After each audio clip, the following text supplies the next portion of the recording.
Hey everyone, welcome back to the channel. And today we will talk about the limitations of psychology and the inquiry as well. So, in the last class, we will cover all the parts of this chapter, and this is the last part of this chapter, chapter 2, class 11th, psychology, NCERT basically. So, आज हम इस chapter को wrap up करेंगे और हम देखेंगे कि क्या क्या लिमिटेशंस है साइकोलॉजिकल इंक्वायरी की। तो आइए से देखते हैं। देखिए, लिमिटेशंस में बहुत सारी चीजें देखी जाती है, जैसे कि लैक ऑफ ट्रू ऑब्जेक्टिविटी। देखो, बहुत सारी चीजें ना कॉम्प्लेक्स होती हैं और ह्यूमन बिहेवियर अपने आप में ही बहुत ज्यादा कॉम्प्लेक्स है। ह्यूमन बिहेवियर में बहुत सारी चीजें देखने को मिलती हैं, इमोशंस हैं, सोशल कॉन्टेक्स्ट है, और जिसको मतलब मेजर करना बहुत ज्यादा मुश्किल है बेसिकली। हर इंसान अलग होता है।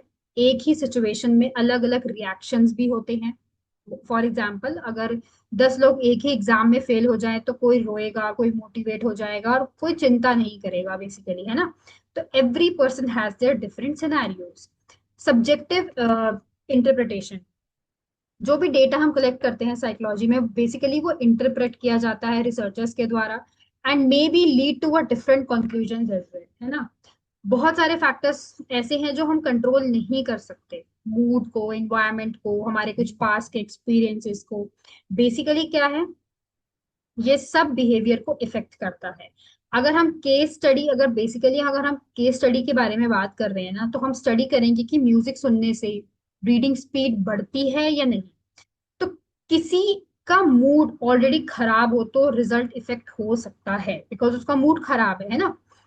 दूसरी बात, अगर मैं यहाँ यहाँ पे है बेसिकली आपकी सब्जेक्टिविटी, मतलब अगर साइकोलॉजिकल डेटा मोस्टली क्या होता है ना, वो सेल्फ रिपोर्टेड होता है, मतलब जिसमें लोग अपने थॉट्स और अपनी फीलिंग्स को बताते हैं। लेकिन लोग कभी कभी गलत या बायस्ड आंसर दे देते हैं। आपको एग्जाम्पल के तौर पे मैं बताती हूँ। एक पर्सन अपनी एंजाइटी छुपाने के लिए क्वेश्चन में मतलब बेसिकली क्या, वो गलत लिख रहा है। या लिख सकता है कि आई फील काम, बट वो तो उसको एंजाइटी हो रखी है ना। बट हो सकता है कि वो झूठ भी लिखे और मे बी वो डेटा को इंटरप्रेट करने की भी कोशिश कर सकता है। So this is the subjectivity. अब आता है आपके कुछ एथिकल कंसर्न्स। मान लीजिए कुछ एक्सपेरिमेंट्स अनएथिकल होते हैं, ठीक है। जैसे किसी को जानबूझकर स्ट्रेस देना। फॉर एग्जाम्पल, एक केस स्टडी में अगर किसी बच्चे को अलग अलग इमोशंस या ट्रॉमा देना हो तो वो एथिकली गलत होगा, बिकॉज वो बच्चा, उससे क्या इफेक्ट करेगा उस बच्चे को हमें नहीं पता। चौथा है बेसिकली इंडिविजुअल डिफरेंसेस। हर इंसान की अपनी पर्सनालिटी है, अपना कल्चर है और अपने ही बैकग्राउंड्स हैं। तो हो सकता है कि हर कोई एक ही मोटिव से ना ज्यादा इफेक्ट करे, हर किसी का रिजल्ट डिफरेंट होता है ना। बेसिकली क्या होता है, जो रिजल्ट का जनरलाइजेशन होता है वो सब पर अप्लाई नहीं किया जाता। मतलब जो रिजल्ट एक ग्रुप पे अप्लाई होता है वो दूसरे ग्रुप पर भी हो सकता है और नहीं भी। दूसरी बात, एग्जाम्पल अगर मान लीजिए कि दिल्ली के स्टूडेंट्स पे स्टडी होती है तो वो रिजल्ट केरला के स्टूडेंट पर अप्लाई नहीं की जा सकती, बिकॉज वो रिजल्ट जनरलाइजेशन है। फिर इसमें बात आ रही है कहीं ना कहीं problems in the replications. Physical sciences, psychological studies, they need to hard to replicate exactly due to the changes in the participants और द सेटिंग्स। हर किसी का अपना सिनेरियो है। हर इंसान अपनी चीजों को अलग अलग तरीके से लेके चलता है। कॉम्प्लेक्सिटी ऑफ ह्यूमन बिहेवियर, मैंने आपको जैसे बताया, human behaviour are very very complex. उसके बायोलॉजिकल, उसके साइकोलॉजिकल, उसके सोशल एस्पेक्ट डिफरेंट है। हम उसको मतलब उसको हम आइसोलेट भी नहीं कर सकते। हर एक इंसान अपने अपने सिनेरियो से होके निकलता है। तो वी कांट से कि भाई वो ऐसे सोचता होगा, वो ऐसे सोचता होगा, ऐसा नहीं है। ठीक है। एथिकल इश्यूज की अगर मैं बात करी हूँ साइकोलॉजिकल इंक्वायरी में, तो कहीं ना कहीं ethics are the moral principle, right. Basically ethics क्या होते हैं, जो हमें अपनी चीजों को रिसर्च करने में, कंडक्ट करने में एक रिस्पेक्टफुल वे दिखाते हैं कि हमें चलना कैसे है, हमें पार्टिसिपेट कैसे करना है, और हमें क्या क्या एसेंशियल गाइडलाइंस को फॉलो करना है। तो इसके कुछ की एथिकल इश्यूज है जिनके बारे में हम डिस्कस करेंगे। जैसे कि मान के चलिए, आपका पहला है इन्फॉर्म्ड कंसेंट। किसी भी स्टडी में शामिल होने से पहले पार्टिसिपेंट को बताया जाता है कि भाई स्टडी में क्या होगा। एक डिप्रेशन स्टडी में पार्टिसिपेट, मान लीजिए कोई एक इंसान है, he is suffering from depression. तो एक डिप्रेशन स्टडी में पार्टिसिपेंट को बताया गया है कि उनका मूड रिकॉर्ड होगा, और उन्होंने ये कंसेंट दिया है कि हाँ, आप मेरा मूड रिकॉर्ड कर सकते हैं। That is the informed consent. फिर आता है आपका कॉन्फिडेंशियलिटी। बेसिकली पार्टिसिपेंट्स का नाम, एड्रेस या उनका डेटा किसी को बताना अनएथिकल है ना। हमें उन चीजों को छुपा के रखना है ताकि एक थेरेपिस्ट अपने पेशेंट की इंफॉर्मेशन किसी फ्रेंड को नहीं बता सकता, इवन अगर वो पेशेंट सेलिब्रिटी भी क्यों ना हो, because this is very unethical, unprofessional. So this is a confidentiality. Second thing is that there is a anonymous. जो डेटा है, they should be shared without they should not be shared without the permission and protection from the harm. आप किसी से बिना discuss करे उसका data किसी के साथ भी शेयर नहीं कर सकते। This is very unethical. Okay. अब next is that right to withdraw. अगर कोई पार्टिसिपेंट है वो चाहता है कि भाई वो इस स्टडी को लीव कर दे विदाउट एनी नेगेटिव कॉन्सिक्वेंसेज, वो उसको लीव कर सकता है। बेसिकली अगर इसको हम डी ब्रीफिंग भी कह सकते हैं, एक दूसरी भाषा में अगर हम डी ब्रीफिंग के बारे में बात करें, अगर किसी स्टडी में थोड़ा सा डिसेप्शन यूज होता है तो बेसिकली बाद में उसको क्लियरली एक्सप्लेन करना होता है। जैसे इसका एग्जांपल मैं आपको दे देती हूँ। एक मेमोरी टेस्ट में झूठ बोला गया कि पार्टिसिपेंट्स ने चीटिंग की, ठीक है। बाद में उन्हें बताया गया कि ये टेस्ट का पार्ट था। This is the D briefing, है ना।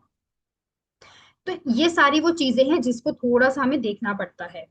अब आता है इसमें डिसेप्शन। देखो डिसेप्शन का मतलब है if use should be minimal. Sometime जो इन्फॉर्मेशन होती है उसको हिडन रखा जाता है ताकि हम बायसेस को अवॉइड कर पाए, मतलब हम किसी के साथ पक्षपात ना करें।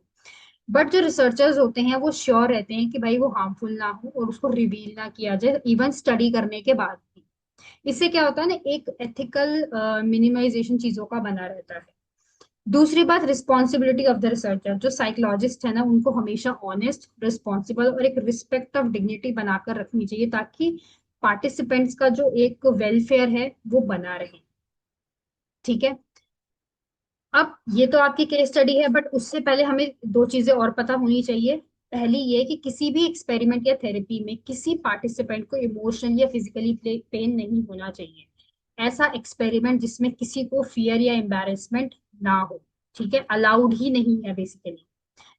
और वॉलेंट्री पार्टिसिपेशन मतलब किसी को फोर्स करके या धमका के स्टडी में शामिल नहीं कर सकते।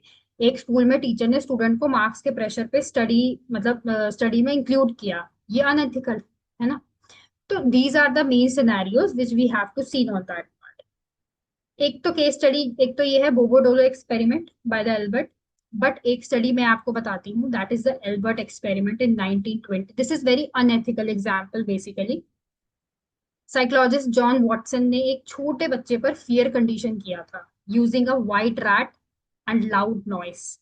बच्चा डर गया और डरने के बाद उसने इमोशनल वेलबींग पे उसके असर पड़ा। तो प्रॉब्लम क्या थी? No informed consent, harm caused and no proper debriefing. Now we will talk about the bobo doll experiment. So what is the experiment? इसको एल्बर्ट बैंड्यूरा ने किया था 1961 में। This is the observational learning basically. ठीक है। अब ये होती क्या है? देखो ये जो स्टडी थी ना इसको हम दो तरीके से समझ सकते हैं, बोबोडोल एक्सपेरिमेंट को। और इसमें हम एक चीज और भी समझेंगे कि ये किस तरीके से अनएथिकल भी हो सकती थी और अनएथिकल नहीं भी हो सकती थी। तो ये जो एक्सपेरिमेंट था, एक चिल्ड्रन को ले सकते हैं हम इसमें। तो बेंडोरा ने ये देखना चाहता था कि भाई कि क्या बच्चे सिर्फ देखकर एग्रेसिव बिहेवियर सीख जाते हैं बिना किसी रिवॉर्ड या पनिशमेंट के। तो उन्होंने एक सेटअप किया। एक्सपेरिमेंट कैसे किया गया? 72 चिल्ड्रंस लिए गए। 36 बॉयज थे और 36 गर्ल्स थी, ठीक है। उनका एज ग्रुप था 3 से 6 ईयर्स का। इनको तीन अलग अलग ग्रुप्स में डिवाइड किया गया। तो ग्रुप ए जो था वो अग्रेसिव मॉडल था, मतलब बच्चों को एक अडल्ट को देखने दिया गया जो बोबोडॉल मतलब एक बड़ा इनफ्लैटेबल टॉय था, को मार रहा था, मतलब लात घूंसे मार रहा था और वो चिल्ला रहा था kick him hit him down, है ना। तो वो एग्रेसिव मॉडल था। And group B is the non aggressive model. Basically adult ने सिर्फ शांति से टॉयज के साथ खेला, बोबोडॉल को इग्नोर किया। एंड ग्रुप सी एक कंट्रोल ग्रुप था। इस ग्रुप के बच्चों को कोई मॉडल नहीं दिखाया गया। तो अब इसका इसका बेसिकली वो क्या हुआ? देखो अब रिजल्ट का आउटकम क्या निकला। जो ग्रुप ए के बच्चे थे, जो बेसिकली बच्चे थे वो भी बोबो और डॉल को मारने लगे। वही वो वर्ड्स उन्होंने बोले जो उन्होंने एडल्ट से सुने थे। बॉयज ने ज्यादा एग्रेशन दिखाया कंपेयर टू गर्ल्स, बच्चों ने ज्यादा सेम जेंडर अडल्ट को फॉलो किया। तो इससे बेसिकली इसका इन रेफरेंस क्या हुआ, बच्चे दूसरों के बिहेवियर को ऑब्जर्व करके कॉपी करते हैं, है ना। इसको ही कहते हैं ऑब्जर्वेशनल लर्निंग या तो मॉडलिंग। तो इसके इंपॉर्टेंट कॉन्सेप्ट क्या हैं, observational learning, modelling, limitation and the vicarious learning. ठीक है। सो बेसिकली बैंडोरा को बोवोडॉल एक्सपेरिमेंट ये दिखाता था कि भाई बच्चे सिर्फ देखकर भी वॉयलेंट बिहेवियर सीख सकते हैं। सो इस वजह से पेरेंट्स और मीडिया का इन्फ्लुएंस बच्चों पर बहुत ज्यादा पड़ता है। So these are the basic scenarios of the Bobo doll experiment. I hope you will get to know that ki how these experiments will work, right? So yeah, this is all about this chapter, and from my side, chapter 2 is finished. And yes, there are some important questions from you. Please do the observational learning and qualitative and quantitative method as well. And there are some case studies behind the chapter. You had to do that also. So this is all about the today's class. And in the next class, we will start chapter 3 of psychology, class 11. So thank you so much.